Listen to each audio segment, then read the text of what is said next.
اللہ تعالیٰ نے میرے ساتھ ہی ایسا کیوں کیا؟ ہر انسان کی زندگی میں ایسا وقت ضرور آتا ہے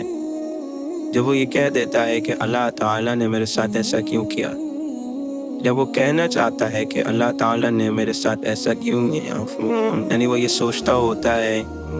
کہ اس کے ساتھ جیسا ہوا ہے وہ اس کا حقدار نہیں تھا، وہ برائی ڈیزرو ہی نہیں کرتا تھا، کوئی نقصان ڈیزرو ہی نہیں کرتا تھا۔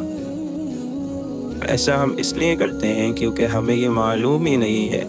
کہ اچھا کیا ہے اور برا کیا ہے۔ دوستو، یقینی طور پر ہمیں معلوم نہیں ہے کہ اچھا اور برا ہے کیا، ہمیں اس کی اصطلاح اور اس کی ڈیفینیشن معلوم ہی نہیں ہے کہ اللہ تعالیٰ قرآن مجید میں فرماتا ہے عَسَىٰ أَن تَكْرَهُوا شَيْئًا وَهُوَ خَيْرٌ لَكُمْ وَعَسَىٰ أَن تُحِبُّوا شَيْئًا وَهُوَ شَرٌّ لَكُمْ، کہ ہو سکتا ہے تمہیں کوئی چیز پسند ہو، تم اس کو اچھا سمجھتے ہو، تم چاہتے ہو کہ وہ تمہیں حاصل ہو جائے، یا وہ تمہاری زندگی میں ہو اور تم چاہتے ہو کہ وہ تمہاری زندگی سے الگ نہ ہو، تم اس سے کبھی جدا نہ ہو، لیکن اللہ تعالیٰ جانتا ہے کہ وہ تمہارے لیے بہتر نہیں ہے، وہ چیز اچھی نہیں ہے، تو اللہ تعالیٰ اس کو ہماری زندگی سے نکال دیتا ہے۔ اسی طرح فرماتا ہے کہ کبھی کبھی تمہیں لگتا ہے کہ کوئی چیز تمہارے لیے بہتر نہیں ہے، تمہیں اس کا ڈر ہوتا ہے کہ اگر وہ تمہاری زندگی میں آئے گا، یا ایسا حادثہ کبھی تمہارے ساتھ ہوا، یا کوئی حادثہ ہو گیا ہے اس کو تم برا سمجھ رہے ہو، کوئی چیز چھن گئی ہے اس پر افسوس کر رہے ہو، لیکن اللہ تعالیٰ فرماتا ہے کہ تمہارے لیے یہی بہتر ہے، کیونکہ اللہ تعالیٰ جانتا ہے، سب سے بہتر جانتا ہے کہ ہمارے لیے کیا اچھا ہے اور کیا برا ہے۔ اور اس آیت سے یہ بھی معلوم ہو گیا کہ انسان کو کوئی آئیڈیا نہیں ہے کہ اس کے لیے کیا اچھا ہے کیا برا ہے، اپنی چھوٹی سی عقل سے اندازے لگاتا رہتا ہے، اور اس پر اگر کوئی چیز اس کے ارادوں پر، اس کی امیدوں پر نہیں اترتی تو پھر اللہ کے اوپر یہ باتیں کہتا ہے کہ میرے ساتھ ہی ایسا کیوں ہوا، اللہ نے میرے ساتھ ایسا کیوں کیا، اور اسے یہ معلوم نہیں ہوتا کہ اللہ تعالیٰ اپنے بندوں سے کتنی محبت کرتا ہے، اور جو ذات آپ سے محبت کرتی ہے وہ آپ کے ساتھ کبھی زیادتی نہیں کر سکتی۔ اللہ تعالیٰ قرآن مجید میں فرماتا ہے قُلْ إِن كُنتُمْ تُحِبُّونَ اللَّهَ فَاتَّبِعُونِي يُحْبِبْكُمُ اللَّهُ، کہ اے محمد صلی اللہ علیہ وسلم ان مومنین سے کہہ دیجیے کہ اگر تم اللہ سے محبت کرتے ہو تو میری پیروی کرو، یعنی آپ صلی اللہ علیہ وسلم کی پیروی کرو، تو پھر اللہ بھی تم سے محبت کرتا ہے، اور جس سے اللہ محبت کرتا ہے وہ محبت کسی کے مقابلے میں نہیں لائی جا سکتی، اور محبت بہت اعلیٰ ہے، اس محبت کا ہم تصور بھی نہیں کر سکتے، اور ایسی محبت جس کا ہم تصور بھی نہیں کر سکتے، اس محبت میں لیے گئے فیصلوں کا تصور بھی ہم نہیں کر سکتے، پھر چاہے ہم اپنی چھوٹی سی عقل سے کم علم کے ذریعے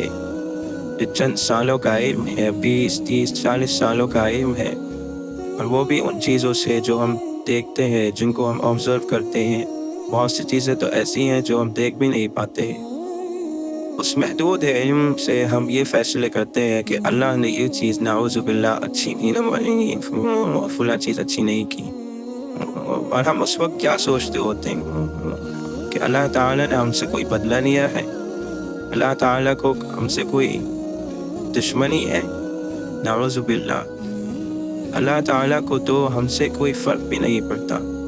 اگر پوری کائنات بھی اس کی عبادت میں لگ جائے، اس کی عظمت و جلال پر کوئی بڑھوتری نہیں آتی، کوئی زیادتی نہیں آتی، اور پوری دنیا اس کی نافرمانی کرنے لگے، اس کی عظمت و جلال میں ہم نہیں ہوتا، اس کے اوپر ہم کوئی فرق نہیں رکھ سکتے، لیکن صرف اور صرف وہ ہماری محبت میں ہمارے لیے کچھ فیصلے کرتا ہے، اور ہم اس پر شکایتیں کرنے لگتے ہیں،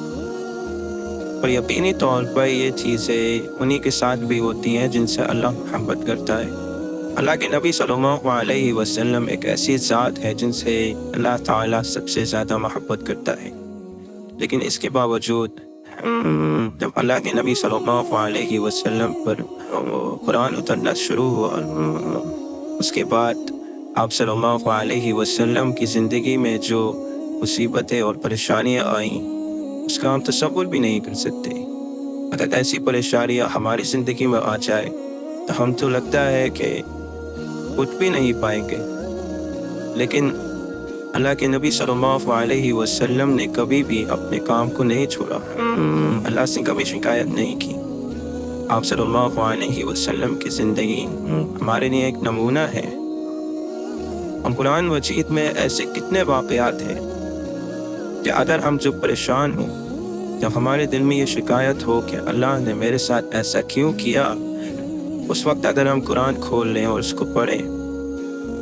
تو ہم اتنے واقعات سے گزریں گے کہ ایسے لوگوں کی واقعات سے گزریں گے، ان کی زندگی سے گزریں گے کہ ہمارے زندگی میں آنے والی پریشانیاں اور مصیبتیں اس کے سامنے نظر بھی نہیں آئے گی۔ مثال کے طور پر حضرت یوسف علیہ السلام کی زندگی کو اگر آپ غور سے صرف پڑھے نہیں، سمجھیں اور اپنے آپ کو اس جگہ پر رکھ کر سوچیں کہ آپ کیا کرتے اگر ہم ہوتے، تو ہم تو صدمے سے ہی ہلاک ہو جاتے۔ ایسی بڑی بڑی مصیبتوں کے صدمے تک ہم برداشت نہیں کر پاتے، لیکن ہم قرآن کو چھوتے تک نہیں ہیں، سیدھا شکایتوں پر اتر آتے ہیں۔ حضرت یوسف علیہ السلام کا واقعہ ہم صرف پڑھتے ہیں، اس کی طاقت کو نہیں سمجھتے۔ اللہ تعالیٰ نے کیوں ایک پوری صورت صرف اور صرف ایک کہانی کے اوپر، ایک واقعے کے اوپر اتاری ہے، جو حضرت یوسف علیہ السلام کا واقعہ ہے۔ اس میں امت کے لیے، ہر مسلمان کے لیے کتنے سارے سبقات ہیں، کتنی نصیحتیں ہیں اس میں موجود، اور سب سے بڑی نصیحتوں میں سے ایک نصیحت وہ پریشانیوں اور تکلیفوں کے باوجود حضرت یوسف علیہ السلام کا صبر کرنا ہے، اور اس کے بعد اس صبر کے نتیجے میں اللہ تعالیٰ کا آپ اس زمین پر طاقت عطا فرمانا۔ یہ ہمارے لیے عبرت ہے کہ کیسے ایک معصوم بچہ اس کو گھر سے نکال دیا گیا اسی کے بھائیوں کے ذریعے، اور پھر ان کو بیچ دیا گیا کنویں سے نکال کر، اور پھر ایک غلام کی زندگی، اس کے بعد کئی سال جیلوں میں رہنا، اور جیل کے بعد پھر جب آپ نے نہ صبر کیا، اللہ تعالیٰ آپ کو مصر کا حاکم بناتا ہے، وزیر خزانہ بناتا ہے۔ یہ ہمارے لیے ایک نصیحت ہے کہ پریشانیاں سامنے سے بہت نظر آئیں گی، اور مجھے یقین ہے کہ ہمارے اوپر اتنی بڑی مصیبت کبھی نہیں آئے گی، کیونکہ مصیبت اسی کی بڑی ہوتی ہے جس کا ایمان بڑا ہوتا ہے، آزمائش اسی کی بڑی ہوتی ہے جس کا ایمان بڑا ہوتا ہے۔ اللہ تعالیٰ اپنے بندوں کے ایمان کو جانتا ہے، کبھی بھی اتنی بڑی آزمائش ہمیں نہیں دے گا جتنا ہمارا ایمان نہیں ہے، اور یہ بھی ہماری محبت میں کہ کہیں ہم اس سے شکایتیں کر کے اپنے ایمان کو ختم نہ کر ڈالیں۔ لیکن دوستو، جو چھوٹی چھوٹی یا بڑی بڑی آزمائشیں ہماری زندگی میں آ رہی ہیں، اس کے لیے بھی سکون اور راحت کا سامان قرآن مجید میں حضرت یوسف علیہ السلام کے واقعے میں موجود ہے، لیکن ہم پڑھتے ہی نہیں ہیں، ہم محنت ہی نہیں کرنا چاہتے ہیں۔ ہماری عادت ہے کہ ہم اپنی غلطیوں کو دوسروں کو اوپر رکھتے ہیں، تعلق ہمارا اللہ سے کمزور ہے، اور شکایت بھی ہم ہی اللہ سے کر رہے ہیں۔ یہ ایک بہت بچکانہ حرکت ہے۔ اس لیے دوستو، کبھی اگر ہماری زندگی میں کوئی تکلیف آتی ہے تو سب سے پہلے یہ جانچ لیں کہ آپ کا تعلق اللہ سے کیسا ہے۔ اگر تعلق ٹھیک ہے تو آپ اس کو، آزمائش کو آسانی کے ساتھ پورا کریں گے، اور اگر آپ شکایتیں کر رہے ہیں تو یقیناً میرا اور آپ کا ایمان اور وہ تعلق کمزور ہے، اسی وجہ سے وہ مصیبت بھی آئی ہے۔ اللہ سے شکایت کرنے کے بجائے اللہ سے معافی مانگیں اور اپنی زندگی کو ٹھیک کریں، اللہ سے توبہ کریں، اور ان واقعات سے جو قرآن مجید میں ہے تسلی حاصل کریں، اور شکر کریں کہ میرے زندگی میں اتنی بڑی مصیبتیں اور تکلیفیں نہیں ہیں